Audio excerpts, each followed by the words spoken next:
परमेश्वर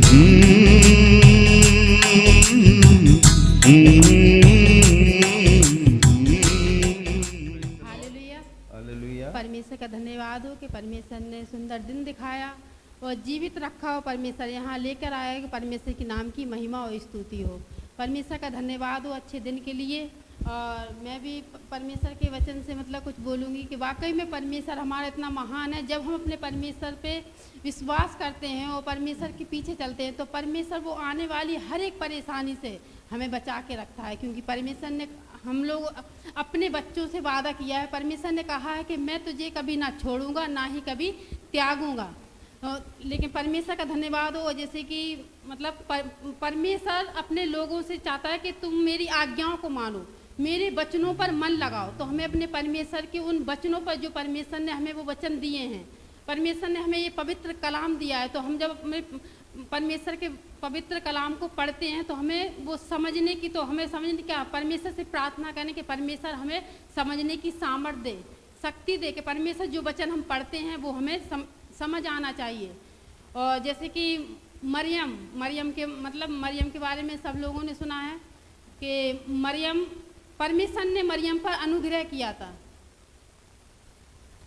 मतलब कोई बताएगा कि परमेश्वर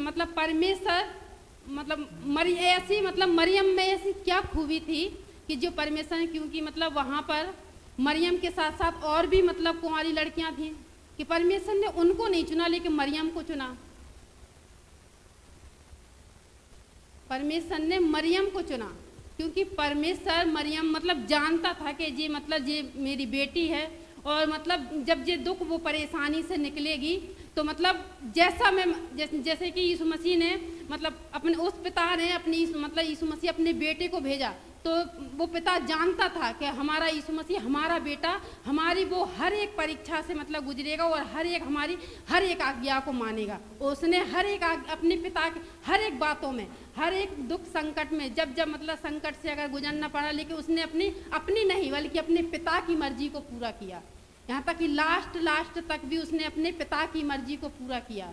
वो अपने आप को उसने इतना शून्य कर दिया कि उसने उसने अपने क्रूस को अपने ऊपर उठा लिया।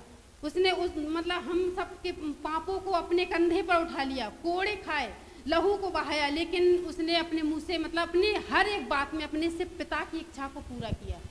और ऐसे ही मरियम, लेकिन जब परमेश्वर ने मरियम से कहा, स्वर्गदूत जब मरियम के पास आया और मरियम से कहा कि तू एक पुत्र को जनेगी, तो वो जैसे कि वो कहने लगी कि ये कैसे होगा, क्योंकि मैं उस पुरुष को जानती तक नहीं हूँ। उसके मन में ऐसा कोई वो बात नहीं आई कि अगर ऐसा होगा तो मेरी बदनामी होगी या कोई लोग कहेंगे अगर, लेकिन परमेश्वर का धन्यवाद हो। लेकिन उसने क्या कहा एक बात कि मरियम ने कहा, देख मैं प्रभु की दासी हूँ और मुझे प्रभु के वचन के द्वारा, वचन पर वो जानती थी कि प्रभु हमारे लिए जो भी कुछ करेगा हमारे लिए अच्छा ही करेगा। हमारा परमेश्वर हम अपने बच्चों की हर हम परीक्षा में तो जाते हैं, परेशानियां हमारे निकट आती तो हैं, लेकिन यदि हमारा परमेश्वर हमारे साथ है तो हम उन सारी परेशानियों से हम पास हो जाएंगे, निकल जाएंगे। लेकिन हमें अपने परमेश्वर पर विश्वास रखना, अपने परमेश्वर को अपने समीप लेना है। उस मरियम के द्वारा, मरियम एक नम्र और दीनता थी। मरियम जानती थी कि अगर यदि कोई हमसे कहेगा, परमेश्वर जानता था कि वो हर किसी बात का जवाब नहीं देगी, वो किसी की नहीं सुनेगी, लेकिन सिर्फ वो सुनेगी कि हमारा परमेश्वर हमसे क्या चाहता है। वो दीन थी, वो नम्र थी। तो आज हम लोगों को भी नम्र और दीन बनना है। हमें दूसरों की बातों को नहीं सुनना कि तुम चर्च जाने लगे, तुम ईसाई बन गए, ऐसा हो गया, वैसा नहीं। हमें इन बातों पे मन नहीं लगाना। अगर हम इन बातों पे मन लगाएंगे तो हमें, कहते नहीं, गिराने वाले तो हमें लाखों मिलेंगे, लेकिन उठाने वाले बहुत कम लोग मिलेंगे जो हमें पवित्र वचन से परमेश्वर के बारे में बताएंगे। बहुत कम लोग, लेकिन गिराने वाले बहुत मिलेंगे हमें। तो हमें उनकी बातों को नहीं सुनना, हमें नम्र और दीनता से हमें आगे बढ़ना है, अपने परमेश्वर के वचन पर मन लगाना है, परमेश्वर की इच्छा को जानना है कि हमारा परमेश्वर ने हमें जीवित रखा, क्योंकि आज संसार में बहुत से ऐसे लोग हैं जिन्होंने आज के दिन को नहीं देखा, लेकिन हम धन्यवाद देते हैं कि परमेश्वर ने हमें जीवित रखा। तो हमें परमेश्वर ने किस लिए जीवित रखा, परमेश्वर हमारे जीवन से क्या चाहता है, परमेश्वर की क्या योजना है, तो हमें ये बात को समझना है। जैसे कि पवित्र शास्त्र में मतलब दो लोगों के लिए लिखा है, एक चुंगी लेने वाला, एक फरीसी। जब दोनों मतलब मन और हृदय से मतलब दोनों एक ही परमेश्वर के पास प्रार्थना करने गए, अलग अलग नहीं गए, लेकिन गए वो एक ही परमेश्वर के पास, और मन उनके मतलब मन में था ना कि हम प्रार्थना करने जा रहे हैं, वो एक ही मंदिर पर गए, लेकिन दोनों की प्रार्थना अलग अलग थी, अलग अलग थी ना। हालेलुया है, परमेश्वर का धन्यवाद हो। लेकिन दोनों की प्रार्थना, एक ने मतलब अपने मन में प्रार्थना करने लगा कि प्रभु मैं तो उपवास रखता हूँ, मैं ऐसा करता हूँ वैसा। आज लोग भी ऐसे ही करते हैं, ऐसे ही बोलते हैं कि हमें इतने महीने हो गए, इतनी साल हो गई, हम चर्च जा रहे हैं, ऐसा हमारा तो कुछ काम नहीं हुआ। उनके मन में संदेह, क्योंकि परमेश्वर का वचन भी बताता है कि संदेह, अगर तुम्हारे मन में संदेह है तो हमारी प्रार्थना नहीं सुनी जाएगी, कुछ नहीं होगा। तो हमारा कहाँ विश्वास है, हमारा विश्वास डगाडोल है, तो हमें उस विश्वास को मजबूत करना। तो ऐसे ही वो फरीसी, लेकिन दूसरे चुंगी लेने वाले ने क्या कहा, उसने अपनी आंखें आसमान की ओर भी ना उठानी चाहिए, लेकिन अपनी छाती पीट पीट कर कहने लगा, हे पिता, हे परमेश्वर, मुझ पापी पर दया कर, मुझ पापी पर अनुग्रह कर।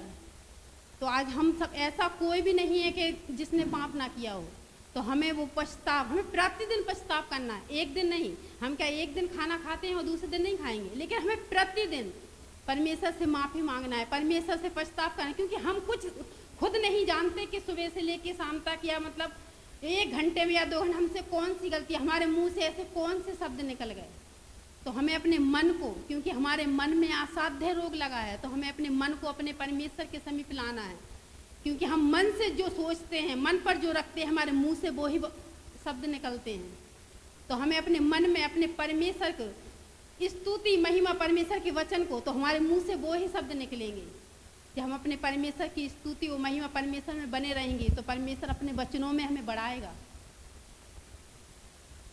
और मरियम दीन थी, और मरियम ने वचन में कहा है लूका 2:38 में, क्योंकि उसने अपनी दासी की दीनता पर दृष्टि की, वो दीन थी। तो हमें भी नम्र और दीन बनना है, परमेश्वर की उस आशीषों को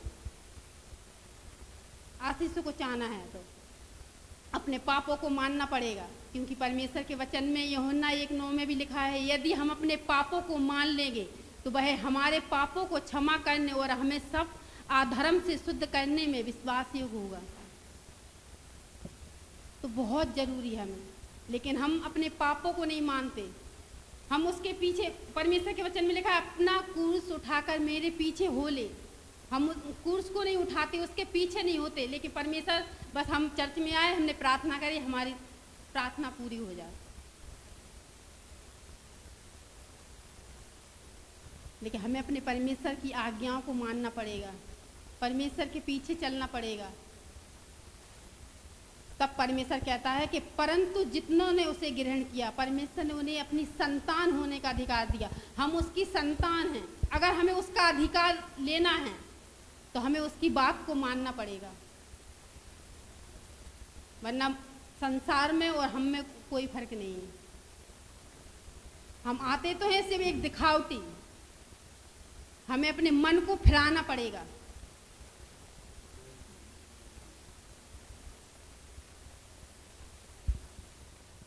परमेश्वर का धन्यवाद हो अच्छे वचन के लिए।